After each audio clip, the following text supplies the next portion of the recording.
Olá, pessoal do Terceirão, tudo bem? Bom dia, boa tarde, boa noite, enfim. Esta é a aula 14 da Frente B de Língua Portuguesa e a gente vai fazer hoje uma introdução à análise sintática. Começando com o conceito de sintaxe ou sintaxe. Tem gente que fala sintaxe também, tá?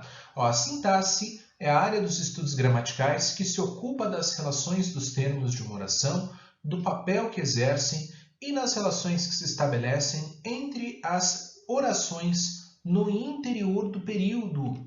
Vejam ali, gente. Os irmãos alegraram aquela casa. Bom, o que nós estudamos até aqui foi a análise morfológica. A gente estudou lá a estrutura e formação de palavras e depois a gente começou a falar das categorias gramaticais, das classes gramaticais. Falamos sobre substantivos, verbos, adjetivos, advérbios, interjeições, preposições, enfim. A análise morfológica vai nos dar a seguinte resposta aqui, ó. Esse os seria um artigo definido, Irmãos, um substantivo, alegraram, um verbo, aquela, um pronome demonstrativo e casa também um substantivo. No entanto, gente, essa é uma análise morfológica, ou seja, uma análise que identifica não a relação que os termos exercem dentro de uma oração, mas sim a sua natureza, as suas características morfológicas, beleza? Quando a gente fala de análise sintática, a gente precisa perceber, identificar qual o papel que cada um desses termos exerce numa oração.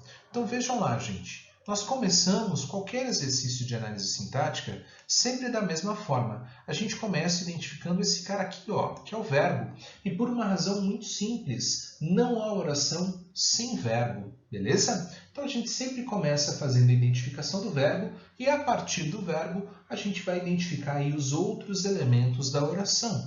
Por exemplo, eu sei que os irmãos é sujeito de alegraram. Por quê? Depois a gente vai ver esse termo também específico, a gente vai estudar o sujeito, quando a gente for falar dos termos essenciais da oração, mas a gente já percebe aqui que o verbo está concordando com os irmãos, e o verbo concorda com o sujeito sempre. Aliás, uma classificação interessante de sujeito é justamente essa, é o termo na oração com quem o verbo concorda. Então percebam que para nós, gente, irmãos aqui não é substantivo, não do ponto de vista da análise sintática, mas sim sujeito, mais especificamente irmãos, vai ocupar a posição ou a função de núcleo do sujeito, beleza? E aquela casa seria o objeto direto do verbo alegrar. Por quê? Porque o verbo alegrar é um verbo transitivo direto. A gente ainda vai falar sobre isso, Mas eu acho que vocês lembram de algum desses conceitos do ensino fundamental. Um verbo transitivo é aquele que precisa obrigatoriamente de um complemento, E direto por quê? Porque ele se liga ao seu complemento, ao seu objeto de forma direta, ou seja, sem o intermédio de uma preposição. Beleza? Então, a análise sintática é justamente a análise do papel que os termos exercem dentro de uma oração ou o papel que as orações exercem dentro de um período. E já que nós falamos bastante de frase, oração e período, a gente precisa conceituar cada um desses termos. O que é uma frase? Gente, frase é toda construção que apresenta sentido, independente de existir ali ou não um verbo. Por exemplo, nós utilizamos essa mesma construção verbal no slide passado, Os irmãos alegraram aquela casa. Pergunto, gente, essa construção verbal tem sentido completo e autônomo? Tem, não é isso? Portanto, é uma frase. Agora, percebam lá, como essa frase apresenta um verbo, a gente vai chamar essa frase de frase verbal. E por que é frase verbal? Porque também existe uma frase nominal, ou um tipo de frase, que a gente chama de frase nominal, que são essas frases que são formadas aí por enunciados que dispensam o uso de um verbo. Por exemplo, quando alguém grita fogo, todo mundo entende o que está acontecendo, não é isso? O sentido é comunicado, tem lá um sentido completo e autônomo. No entanto, não há verbo ali, portanto, o que nós temos é uma frase nominal, beleza? Então, o que determina a existência de uma frase é o sentido, tá bom? Diferente do que acontece com a oração.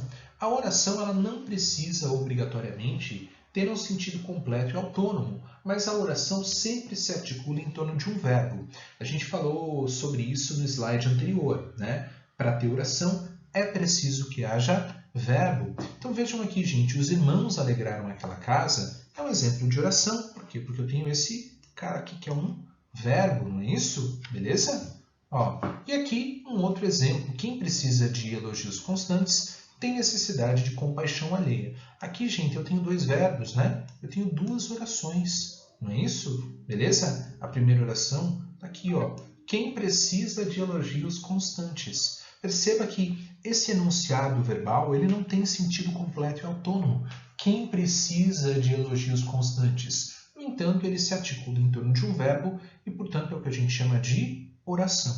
Tá? Aqui tem necessidade de compaixão alheia, também não é um enunciado autônomo, né? Ele está carente de sujeito aqui, esse enunciado, beleza? Isso porque quem funciona como sujeito da segunda oração é justamente essa primeira oração, né? A gente tem lá o período composto, já falaremos sobre isso também. Então perceba, gente, oração é qualquer enunciado linguístico que se articula em torno de um verbo. Não é necessário haver um sentido completo e autônomo. Na frase já é o contrário, né? A frase ela precisa ter sentido, mas não precisa necessariamente apresentar em um verbo, tá bom?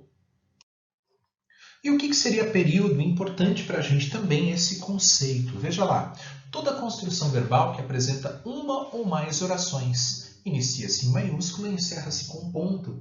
Esse ponto pode ser o ponto simples, né, que a gente chama também de ponto final, ou ponto de exclamação, ponto de interrogação, enfim, eles todos encerram aí o período, beleza? Pense em inglês, gente, quando uma pessoa está ditando uma carta, né? Quando a pessoa está ditando um texto, quando a pessoa pede para colocar-se um ponto, né, ela fala period, porque encerra-se ali o período. Agora vejam só, gente, para haver período é preciso que haja uma ou mais orações. Tá? Então não existe período sem oração. Vejam lá. Ó, mais uma vez o mesmo exemplo. Os irmãos alegram aquela casa. Ó, aqui eu tenho um verbo, tenho uma oração, tenho um período. Ó, começou com maiúscula, se encerrou com um ponto. Não é isso? Nesse caso aqui, quantas orações a gente tem? É só contar o número de verbos, né? A gente tem uma oração, portanto o período é simples. Aliás, em gramática, normalmente funciona sempre assim, né? O que é simples é que tem um só, o que é composto é que apresenta dois ou mais. Então, o sujeito simples é o sujeito que tem um único núcleo, e o sujeito composto é aquele que tem dois ou mais núcleos, tá? E a gente chama a oração, a única oração do período simples, de oração absoluta, tá bom? Outro exemplo ali, ó, quem precisa de elogios constantes tem necessidade da compaixão alheia. Aqui eu tenho duas orações, não é isso? Portanto, o período é composto, beleza, gente? Tá? Nesse caso aqui, ó, como é que nós vamos classificar as orações? A gente ainda vai trabalhar com isso, mas a gente vai perceber lá depois que essa segunda oração aqui, ela vai funcionar como oração principal, a gente vai chamar de OP. Tá? Por que ela funciona como oração principal? Porque a primeira oração funciona como um termo da segunda. Ela serve à segunda oração. Essa primeira oração aqui a gente vai chamar de oração subordinada, substantiva, e ela é subjetiva. Por quê? Porque ela ocupa o papel do sujeito. Mas não se preocupem com isso por enquanto, gente. A gente ainda vai falar sobre período composto. Tá? Beleza? Importante agora vocês entenderem o que é período e simplesmente diferenciar o período simples, que é aquele que tem uma oração, o período composto, que é aquele que apresenta duas ou mais orações. Tá? Essa nomenclatura das orações, a gente ainda vai trabalhar com isso mais com calma, justamente quando a gente for falar sobre período composto. Tá bom? E para encerrar esse conteúdo teórico da aula de hoje, a gente precisa falar sobre vozes verbais. E o que são vozes verbais? Vozes verbais indicam o papel do sujeito na oração. Se o sujeito é agente, se ele é paciente ou se a voz é reflexiva. Vamos olhar com calma ali cada uma dessas ocorrências. Quando é que a gente tem voz ativa na oração? Quando o sujeito é agente de um verbo significativo, um verbo que expressa ação. Os irmãos alegram aquela casa. Então veja, gente, alegram é um verbo que indica uma ação. Os irmãos são o sujeito. E esse sujeito age ou sofre ação? age, não é isso? São os irmãos que são responsáveis aí pela ação de alegrar, beleza? Joia? Aquela casa funciona aqui como objeto, e o objeto, nesse caso, sofre ação, né? Incide sobre o objeto ação. Tudo bem? Então, a gente chama esse sujeito de sujeito agente, e quando isso acontece, o que nós temos? Voz ativa. O que é voz passiva? Bom, se a voz ativa quando o sujeito é agente, a voz passiva ocorre quando o sujeito é paciente, ou seja, quando ele sofre a ação que é expressa aí pelo verbo significativo, quando a ação incide sobre ele. Ó, aquela casa é alegrada pelos irmãos. Vejam lá, gente, alegrada é o verbo, aquela casa é sujeito. O que mudou aqui o sujeito, professor? Vamos lá. Ó, se eu colocar aquela casa no plural, perceba que a perífrase verbal aqui, ela também acompanha essa mudança. Ó. Aquelas casas são alegradas pelos irmãos, não é isso? E pelos irmãos aqui, gente, representam aquilo que a gente chama de agente da passiva. A gente ainda vai falar sobre isso. Mas perceba que a casa aqui é sujeito, porque o verbo concorda, né, com esse termo. No entanto, a casa não alegra ninguém, ela é alegrada, não é isso? Portanto, voz passiva. A gente ainda vai voltar a esse assunto e aí a gente precisa fazer a diferenciação entre dois tipos de voz passiva, que é a voz passiva sintética e a voz passiva analítica, tá bom? E o que seria a voz reflexiva, gente? Quando o sujeito pratica e sofre ação, ó, o jogador desligou-se do clube. Ó, o jogador é sujeito. Pronome se aqui, gente, representa o objeto desse verbo desligar, né? Mas esse pronome, ele retoma justamente jogador. Ó, o jogador desligou a si mesmo do clube. Portanto, o jogador toma ação, aliás, ele executa a ação, promove a ação e também a sofre, né? A ação parte dele, mas também incide sobre ele. Portanto, o que eu tenho? Voz reflexiva. Tá bom? E tem um outro tipo de voz reflexiva, que é mais específica, que é a voz recíproca reflexiva, que é quando indica-se uma ação de reciprocidade, ou seja, de troca de papéis entre o sujeito e o objeto.